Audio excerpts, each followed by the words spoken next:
Section 8.5 is about hyperbolas. A hyperbola is a set of all the points in a plane such that the absolute value of the difference of the distances from two fixed points is constant. It has some similarities to ellipses that we just discussed in the last video. These two fixed points are called the foci again. Here you see the foci here at 0, 3, and the other one down here at 0, -3. They're again called the foci. And so there's some similarities there. The distance from the foci to any point on the hyperbola is the same. So that has some similarities. The equation itself of a hyperbola is a little different. If you look here, these are the standard forms, and these are for hyperbolas that open left and right. And then this column is for hyperbolas that open up and down. So there's a lot of information here. I'm going to try to help you through some of it. Here is a picture of a hyperbola. You notice the vertex of the hyperbola is the spot where each branch kind of goes out from, like a parabola in that respects. Along the major axis, I guess you can call it, but it's not called a major axis for a hyperbola, it's called the transverse axis. So you see this transverse axis is the horizontal axis, and that fits in our chart here. The smaller one is called the conjugate axis, and that's in this case the up and down one. The distance from the center to your vertex or your vertices is still a distance of a, and the distance from your center to your foci is still have a value of c, and you see that represented here. The length of the transverse axis is going to be 2a, and that's from foci to foci.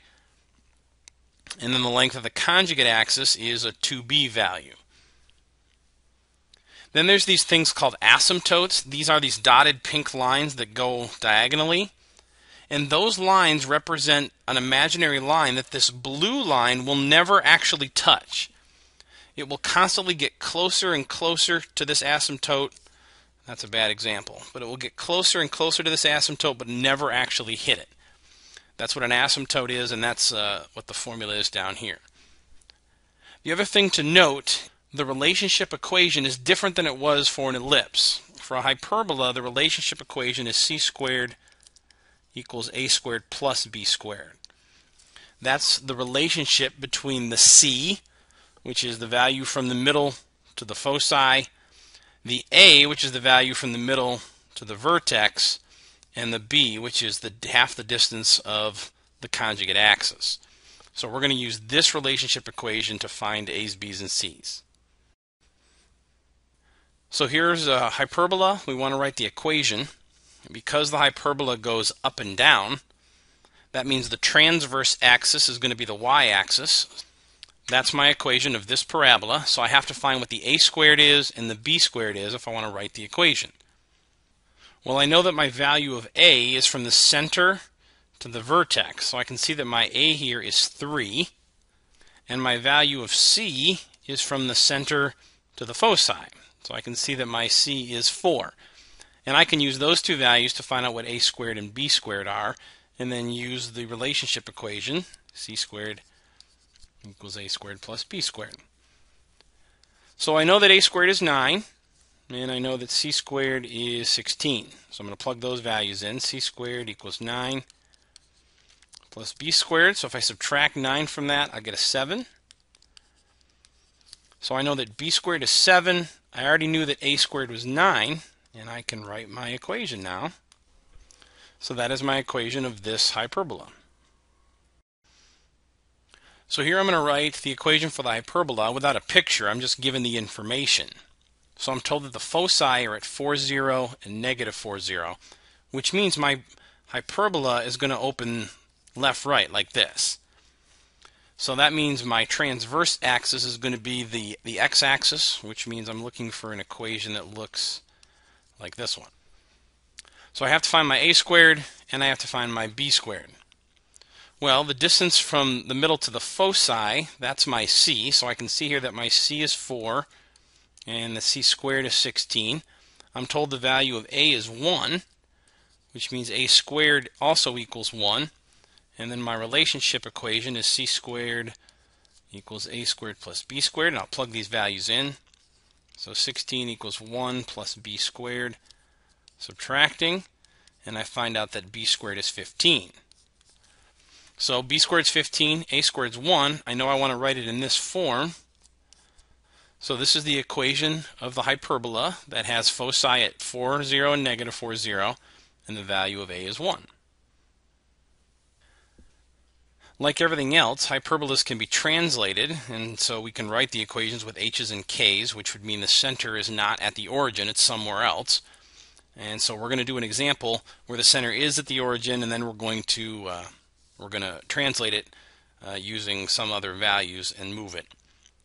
The other thing to note is when you're drawing hyperbolas, it's often easier to draw the asymptotes first, and so you're going to see me do that in the two examples coming up. So here we go. I want to find the vertices, the foci, the equations of the asymptotes, and then finally graph the hyperbola.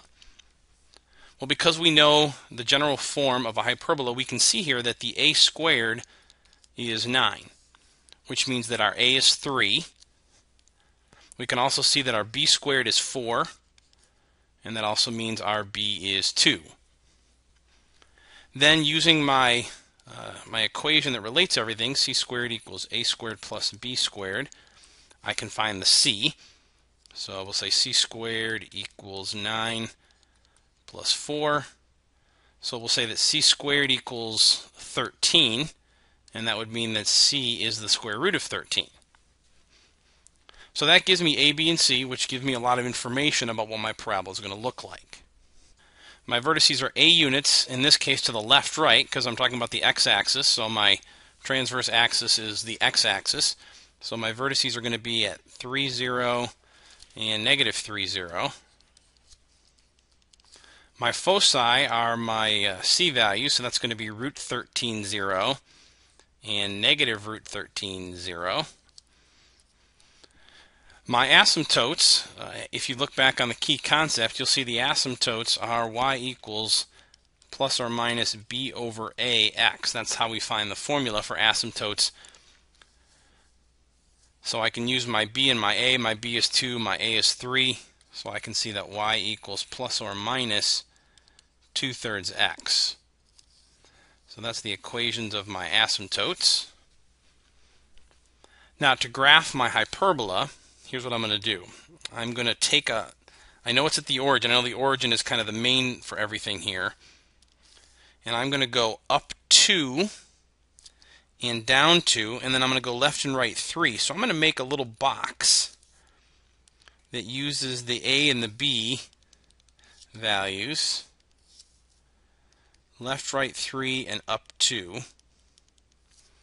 And that little box is going to help me graph my hyperbola, because I also know that if I go diagonally on that box, that makes my asymptotes. So there, now I have this box and these asymptotes. I know that my vertices are here, 3 units away, and I know that my hyperbola is going to never touch the asymptotes, but it's going to work its way out there to it. So I can sketch my hyperbola this way. And there we go. So here now is an example. That's the same hyperbola that I graphed in the last one, but it's kind of disguised in a different form, and I have to get this into the standard form.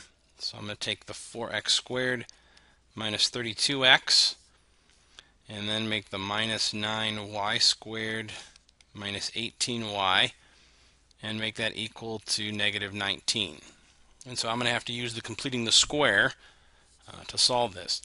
Now if I'm going to complete the square, I have to have a leading coefficient of a 1, so I'm going to factor a 4 out here. And in the second one I'm going to factor a 9 out, or a negative 9 actually. So make this a plus 2y. So now I'm going to find out what this value is by taking half of b, which is 4, and squaring it. So I'm going to add 16. But I got to add 16 to both sides, but it's not just 16 that I'm adding, it's 16 times 4.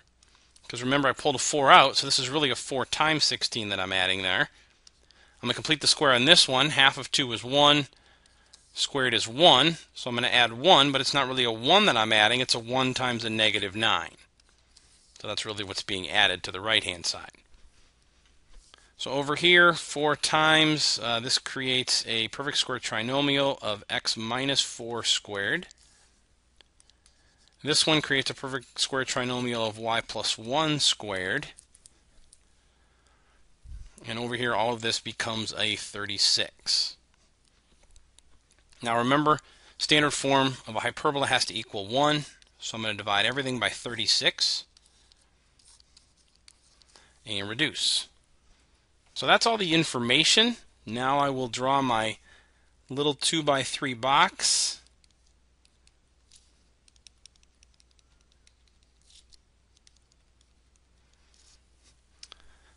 And my asymptotes. And then sketch my hyperbolas.